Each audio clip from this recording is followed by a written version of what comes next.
Welcome students. நம்ம இன்றைக்கி என்ன பார்க்க போகிறோம் அப்படின்னா 11th ஸ்டாண்டர்ட் அக்கௌண்டன்சி யூனிட் 2 பார்க்க போகிறோம். ஸோ யூனிட் 1 வந்துட்டு நேற்று நான் வீடியோ போட்டிருந்தேன். ஸோ அதில் ஜென்ரலாக நான் நிறையா சொல்லியிருந்தேன். அக்கௌண்டிங் டெர்மினாலஜிலாம் அழகாக எக்ஸ்பிளைன் பண்ணியிருந்தேன். ஸோ யாராவது பார்க்கலாட்டி கண்டிப்பாக பார்த்துக்கோங்க. டிஸ்கிரிப்ஷனில் 11th ஸ்டாண்டர்டோட பிளேலிஸ்ட் லிங்க் கொடுத்துருக்கேன். ஸோ லிங்க்கை கிளிக் பண்ணிங்கன்னா நான் இதுவரை அப்லோட் பண்ண எல்லா வீடியோஸுமே இருக்கும். நான் இதுவரை 2 வீடியோ அப்லோட் பண்ணியிருக்கேன். இந்த வீடியோவோட சேர்த்து 3 வீடியோ. இது வந்துட்டு new academic year 2020 to 2021. Okay, இப்போ யூனிட் 2ல் நம்ம எதை பற்றி பார்க்க போகிறோம் அப்படின்னா வந்துட்டு conceptual framework of accounting. அக்கௌண்டிங்கோட பிரின்சிபல்ஸ் தான் முக்கியமாக பார்க்க போகிறோம். அக்கௌண்டிங்கோட பிரின்சிபலை நீங்கள் தெளிவாக தெரிஞ்சாலே வந்துட்டு எதுக்கு அப்ளை பண்ணுறோம் அப்படிங்கிறது உங்களுக்கு தெரியும். தமிழில் சொல்லணும்னா கணக்கியலின் கோட்பாடுகள் அப்படின்னு சொல்லலாம். தமிழ் மீடியத்துக்கும் அந்த செப்பரேட் வீடியோ உங்களுக்கு நான் போகிறேன். கண்டிப்பாக நம்ம சேனலை ஃபாலோ பண்ணுங்கள். எல்லா வீடியோஸும் உங்களுக்காக காத்துட்ருக்கு. ஓகே, ஸோ அக்கௌண்டிங்கோட ஃப்ரேம் ஒர்க்கு அண்ட் அதோட கான்செப்ட் பிரின்சிபிள்ஸ் தான் இப்போ நம்ம இதில் பார்க்க போகிறோம். சரிங்களா? ஓகே, ஃபஸ்ட்டு டேரெக்டாக நம்ம இன்றைக்கி கிளாஸ்க்குள்ளே போயிடலாம். ஸோ புக் கீப்பிங் அப்படிங்கிற ஒரு வேர்டை வந்து யூஸ் பண்ணுறாங்க. சரிங்களா? புக் கீப்பிங் அப்படின்னா என்ன அப்படின்னா வந்துட்டு the first step in accounting process in identifying and recording the transaction. இதுதான் first step. So first identify பண்ணுறோம். என்ன பண்ணுறோம், இன்றைக்கி என்ன நடந்துச்சு, இன்றைக்கி நான் கம்பெனி ஓப்பன் பண்ணனே 10 ரூபாய்க்கு காஃபி வாங்கியிருக்கேன். So coffee expenses made, coffee expenses வந்திருக்கு 10 ரூபாய். அப்போ இன்றைக்கி நடந்த செலவை நான் என்ன பண்ணுறேன், ஐடென்டிஃபை பண்ணுறேன். அதுக்கப்புறம் என்ன பண்ணுறேன், ரெக்கார்ட் பண்ணுறேன். என்ன ரெக்கார்ட் பண்ணுறோம், டிரான்சாக்ஷனை ரெக்கார்ட் பண்ணுறேன். அந்த நடவடிக்கையை எழுதுகிறோம் இந்த புக் ஆஃப் அக்கௌண்ட்ஸில். சரிங்களா?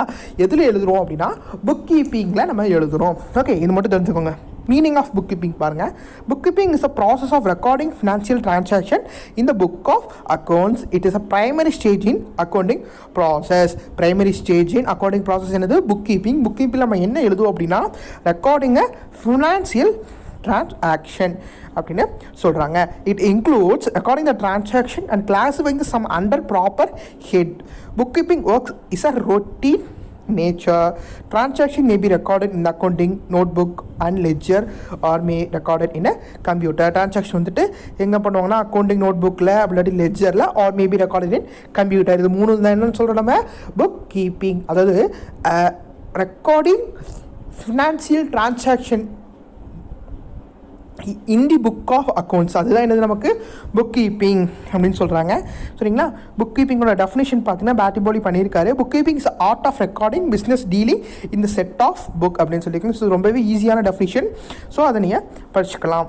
ஸோ புக் கீப்பிங் அப்படின்னா recording transaction in day to day our life, அவ்வளோதான். ஓகே, அது வந்து கம்பெனியாக இருக்கட்டும், ஆர்கனைசேஷனாக இருக்கட்டும், எது வேணாலும் இருக்கட்டும். ஓகே, அவ்வளோதான்.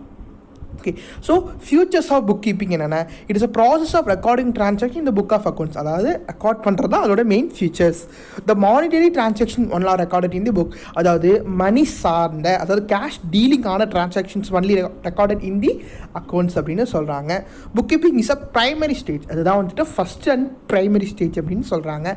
தென் book keeping include journaling and ledger processing. Okay, journaling வந்து உங்களுக்கு 3rd சாப்டர் அது எப்படி போடணும் அப்படிங்கிறத நான் சொல்லித்தரேன். அதோட லெட்ஜரும் வந்து உங்களுக்கு journal 3rd chapter, ledger 4th chapter. So book keeping வந்துட்டு ஜேர்னல் அண்ட் லெட்ஜரையும் இன்க்ளூட் பண்ணி இருக்குது அப்படின்னு சொல்லுவாங்க. இதெல்லாம் வந்துட்டு main features of the bookkeeping. Then objectives என்ன, அதோடைய நோக்கம் என்ன, எதுக்காக புக் கீப்பிங் நம்ம தயாரிக்கிறோம் அப்படின்னு தெரியணும் தானே. ஸோ நோக்கம் என்னென்னா to have complete and permanent record all business transaction in chronological order and under appropriate headings.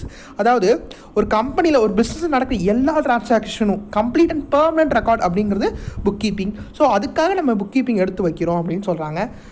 To facilitate ascertainment of profit and loss business during a specific period. அதாவது ஒரு specific பீரியடில் எவ்வளோ ப்ராஃபிட் இருக்குது, loss இருக்குதுன்னு சொல்லிட்டு நம்மளால் assign பண்ண முடியும். அதுக்கப்புறம் ஃபினான்ஷியலோட பொசிஷனை நம்ம அசர்டைன் பண்ணிக்கலாம்.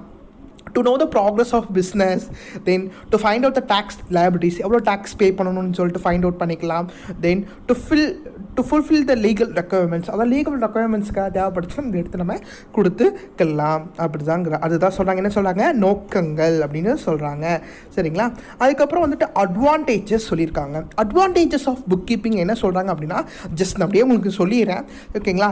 ஸோ இந்த டிரான்சாக்ஷன் வந்துட்டு நம்ம என்ன பண்ணோம்னா வந்துட்டு சிஸ்டமேட்டிக்காக நம்ம ரெக்கார்ட் பண்ணுறோம். கரெக்டாக சிஸ்டமேட்டிக்காக ரெக்கார்ட் பண்ணுறதுனால நமக்கு வந்துட்டு permanent and reliable record of all business transaction அப்படின்னு சொல்கிறாங்க. So book keeping provide a permanent record அப்படின்னு நம்ம சொல்லலாம். ஸோ அதுவே நமக்கு ஒரு advantages. Then book keeping is useful to get a financial இன்ஃபர்மேஷனை கெட் பண்ணிக்கிறதுக்கு எனக்கு புக் கீப்பிங் ரொம்பவே பயனுள்ளதாக இருக்குது. ஸோ அதுவே எனக்கு ஒரு advantage. Then it's help to control the over various business activities. Business ஆக்டிவிட்டியை கண்ட்ரோல் பண்ணுறதுக்கு எனக்கு உதவுது.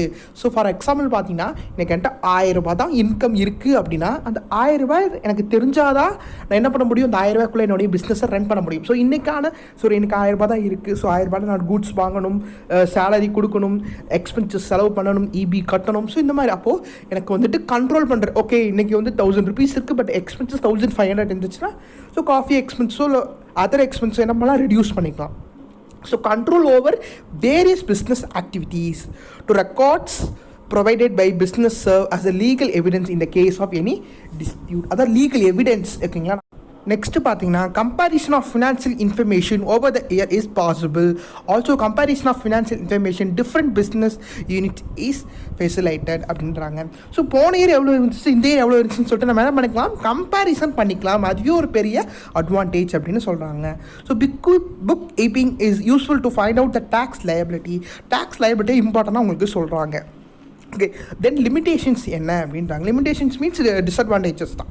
Okay so only monetary transactions are recorded, அதாவது பணம் சார்ந்த டிரான்சாக்ஷன் தான் நம்ம ரெக்கார்ட் பண்ண முடியும், அது ஒரு லிமிடேஷன்ஸ் அப்படின்றாங்க.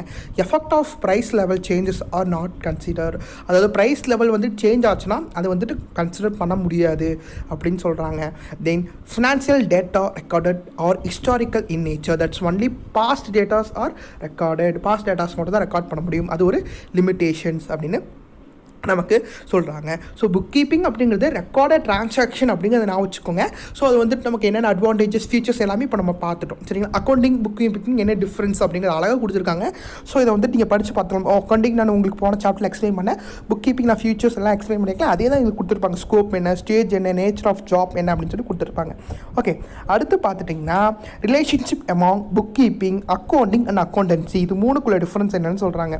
ஓகேங்களா. இதுவும் ரொம்பவே ஈஸி தான். ஓகே ஃபஸ்ட் பாருங்க, அந்த டேப் அந்த காலம் அழகாக கொடுத்துருக்காங்க. Book keeping is a part of accounting, அதுதான் பிரைமரி. ஓகேங்களா, அதுதான் ஃபஸ்ட்டு. ஓகேங்களா. அதுக்கப்புறம் என்ன பண்ணுறோம் நம்ம, accounting is a part of accountancy, அதாவது புக் கீப்பிங் வந்துட்டு அக்கௌண்டிங்கோட ஒரு பார்ட்டு, அக்கௌண்டிங் வந்துட்டு அக்கௌண்டன்சியோட ஒரு பார்ட்டு அப்படின்றாங்க. அப்போ அக்கௌண்டிங்கோட மீனிங் என்ன, recording, classifying, analysing and interpreting the financial data அப்படின்னு சொல்கிறாங்க. ஸோ சிஸ்டமேட்டிக் நாலேஜில் நம்ம என்ன பண்ணுவோம், அக்கௌண்டிங்கை ரெக்கார்ட் பண்ணி நம்ம முடிப்போம் அப்படின்னு சொல்கிறாங்க. ஓகே அடுத்து நம்ம மெயினான கான்செப்ட் என்ன, அக்கௌண்டிங் பிரின்சிபல்ஸ், அதாவது கணக்கியலின் கோட்பாடுகள் அப்படின்னு நமக்கு சொல்கிறாங்க. ஸோ இதில் வந்துட்டு பார்த்து நமக்கு நிறையா இருக்குது. ஸோ இது அப்படியே வந்துட்டு உங்களுக்கு ஷார்ட் அண்ட் ஸ்வீட்டாக உங்களுக்கு இது அழகாக சொல்லியிருக்காங்க. ஸோ எல்லாமே கொடுத்துருக்காங்க. அதோட ஷார்ட் மீனிங் என்ன இதுதான் அப்படிங்கிறது தெரிஞ்சுக்கிறது கொடுத்துருக்காங்க. ஸோ நான் இது மட்டும் தான் எக்ஸ்பிளைன் பண்ண போகிறேன். ஸோ பேலன்ஸ்லாம் வந்துட்டு உங்கள் ஸ்கூல்ஸில் உங்களுக்கு டீச்சர்ஸ் எடுப்பாங்க. ஸோ நீங்கள் அதில் கவனிச்சுக்கோங்க. அது வந்துட்டு பார்த்தீங்கன்னா ப்ரீஃபாக கொடுத்துருக்காங்க. ஆனால் அதோட ஷார்ட் அண்ட் ஸ்வீட் மீனிங் இதுதான். ஓகே ஃபர்ஸ்ட் பிரின்சிபல் என்னன்னா பிஸ்னஸ் என்டிட்டி. பிஸ்னஸ் என்டிட்டி அப்படின்னா என்னென்னா owner and business are two different entities. இப்போ வந்துட்டு ஒரு கம்பெனியை நான் ஸ்டார்ட் பண்ணிட்டேன், கரெக்டாக ஒரு கம்பெனியை நான் ஸ்டார்ட் பண்ணியிருக்கேன், அந்த கம்பெனியை நான் ரன் பண்ணிட்டு இருக்கேன் அப்படின்னா அந்த கம்பெனியோட ஓனர் நானாக இருந்தாலும் நான் வேறு, பிஸ்னஸ் வேறு, அதுதான் owner and business are two different entities அப்படின்னு சொல்கிறாங்க. அதுதான் ஃபர்ஸ்ட் பிஸ்னஸ் என்டிட்டியோட பிரின்சிபலோட meaning. Okay then money measurement அப்படிங்கிற ஒரு பிரின்சிபல். அதில் என்ன சொல்கிறாங்கன்னா only monetary transactions are recorded. மானிட்டரினா பணம் சார்ந்தது மட்டும்தான் ரெக்கார்ட் பண்ணுவாங்க அப்படின்னு சொல்கிறாங்க. Then third one going concern. Going concern அப்படிங்கிறது வந்துட்டு business will continue for feasible future, அதாவது ஃபியூச்சரில் என்ன ஆகும், பிஸ்னஸ் வந்துட்டு கண்டினியூ ஆகும், ஃபியூச்சரை பற்றி திங்க் பண்ணுறதுக்கு பற்றி இதில் சொல்லியிருக்காங்க. தென் காஸ்ட் அப்படின்னா வந்துட்டு asset are recorded at cost price. Cost ப்ரைஸ்னால் வந்துட்டு என்னது, அதோடைய அதோட ஒரிஜினல் ப்ரைஸ் என்ன, நம்ம வாங்கும்போது எவ்வளோ வாங்கணும், அதுதான் காஸ்ட் ப்ரைஸ். தென் டூயல் ஆஸ்பெக்ட் அப்படின்னாலே டெபிட் கிரெடிட் அப்படிங்கிறத நான் வச்சுக்கோங்க. அக்கௌண்டன்சி எல்லாமே டெபிட் அண்ட் கிரெடிட் அப்படிங்கிறத ஃபாலோ பண்ணியிருக்காங்க. தேர்ட் சாப்டரில் கிளியராக டெபிட் அண்ட் கிரெடிட்டில் என்னென்ன எக்ஸ்பிளைன் பண்ணியிருக்காங்க. I will explain that chapter. Okay for upcoming videos. Okay dual aspect, every transaction has two aspect, debit aspect and credit aspect. so adula dual aspect principle la solranga. Period அப்படின்னு நான் வச்சுக்கோங்க. சரிங்களா. Accounts are close at the end of accounting period. It's generally 1 year. அதாவது accounting period அப்படிங்கிறது ஒரு வருஷமாக இருக்கும். அது எப்பயுமே அக்கௌண்ட்ஸ் எப்போ க்ளோஸ் பண்ணுவாங்க, அக்கௌண்டிங் பீரியடோட எண்டில் தான் க்ளோஸ் பண்ணுவாங்க. பீரியட் பார்த்தீங்கன்னா April 1 31 March வரையும் ஒரு பீரியட். இதுதான் வந்து ஃபர்ஸ்ட்லேருந்தே இருக்குது. April 1 31 March வரையும். சரிங்களா. தென் மேட்சிங் கான்செப்ட் பிரின்சிபல் அப்படின்னு சொல்லுவாங்க. So matching means expenses relating to the particular period are to be match with revenues relating to that period. அதாவது இந்த பீரியடில் எனக்கு எவ்வளோ எக்ஸ்பென்சஸ் வந்திருக்கோ அந்த எக்ஸ்பென்சஸ் என்ன பண்ணுவாங்க, அதே பீரியடில் வந்து ரெவன்யூ கூட என்ன பண்ணுவாங்க, மேட்ச் பண்ணி பார்ப்பாங்க. ஸோ எல்லாமே நமக்கு தெரிஞ்ச கான்செப்ட் தான். அது அப்படியே தியரிட்டிக்கலாக நம்ம என்ன பண்ணுறோம், பிரின்சிபலாக இருக்குது. ஓகே, அடுத்து ரியலைசேஷனுங்கிறது ரொம்பவே முக்கியமான concept. Realisation, revenue should be recorded only when it's realised. எப்போ அந்த ரெவன்யூ வந்து ரியலைஸ் பண்ணியிருக்காங்களோ அப்போ தான் அது என்ன பண்ணுவாங்க, என்ட்ரி பண்ணுவாங்க. தென் evidence, objective evidence is a must have a supporting evidence. Every transaction must have a supporting evidence. இப்போ பார்த்துட்டிங்கன்னா இப்போ நான் என்ன பண்ணுறேன்னா, ஒரு மிஷினரி வாங்குறேன்னு வச்சுக்கோங்க. இப்போ நான் ஒரு ஃப்ரிட்ஜ் வாங்குறேன். ஓகே, ஃப்ரிட்ஜ் அப்படிங்கிறது எனக்கு அசெட். ஓகே, நான் ஒரு பிஸ்னஸ் பண்ணுறேன். அந்த பிஸ்னஸ் வந்துட்டு ஓகே ஒரு சூப்பர் மார்க்கெட் வச்சுருக்கேன். அந்த சூப்பர் மார்க்கெட்டில் எனக்கு ஃப்ரிட்ஜ் தேவைப்படுது, கண்டிப்பாக ஃப்ரிட்ஜ் தேவைப்படும். ஏன்னா வந்துட்டு நம்ம வந்துட்டு மில்காக இருக்கட்டும் இல்லை கேர்டாக இருக்கட்டும் எல்லாம் வைக்கிறதுக்காக. ஓகே, அப்போ நான் ஃப்ரிட்ஜ் வாங்குறேன் அப்படின்னா அந்த ஃப்ரிட்ஜ் வாங்கும்போது எனக்கு ஒரு பில்லு தந்துருப்பாங்க. That is evident. So every transaction must have a supporting evidence. நான் போய் என்னுடைய ஓனர்கிட்ட சொல்கிறேன், சார் நான் அந்த மாதிரி ஒரு ஃப்ரிட்ஜ் வாங்கியிருக்கேங்க சார் அப்படின்னு நான் சொன்னேன்னு வச்சுக்கோங்க. அப்போ அது வாங்கினதுக்கான எவிடன்ஸ் என்ன, ஃப்ரிட்ஜ் தான் இருக்கும். அது எங்கே வாங்கினா, புதுசாக வாங்கினா பல சுற்றிட்டு வந்தோம்னா தெரியாது. அந்த பில்லு தான் எவிடன்ஸ். அடுத்து அக்யூரல். Transaction is recorded when it is entered into and not when settlement take place. அதாவது அக்யூரேட் அப்படின்னா கரெக்டாக இருக்கணும், அக்யூரேட்டாக இருக்கணும். ஓகேங்களா, கரெக்டாக இருக்கணும். அக்கௌண்ட்ஸை பொறுத்தளவு அக்யூரேட்டாக துல்லியமாக இருக்கணும். ஓகே, அடுத்து a full disclosure. Accounts must disclose a full and fair information. அதாவது உண்மை தன்மையாக இருக்கணும். அதுக்கப்புறம் ஃபுல்லாகவே அதை பற்றி இப்போ இந்த எக்ஸ்பென்சஸ் அப்படின்னா அந்த எக்ஸ்பென்சஸை பற்றி ஃபுல் டீட்டெயில்ஸ் அதில் இருக்கணும். அதாவது ஏறக்குறையாக இருக்கக்கூடாது, உண்மை தன்மையாக இருக்கணும் அப்படின்னு சொல்கிறாங்க.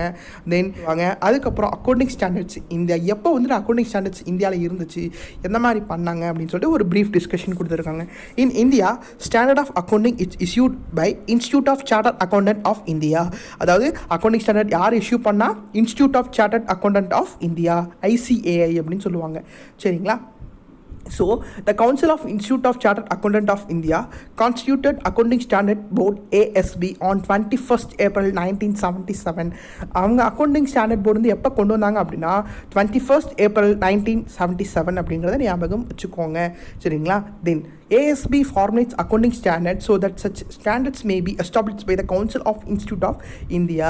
The ASB will consider the applicable law, custom, usage, business environment and international accounting standards while framing accounting standards in India. அதாவது இப்போ இந்தியாவில் வந்துட்டு ஏதாவது அக்கௌண்டிங் ஸ்டாண்டர்ட்ஸ் புதுசாக வரணும் அப்படின்னா இவங்க மூலிமா நமக்கு வரும் அப்படிங்கிற மாதிரி சொல்கிறாங்க.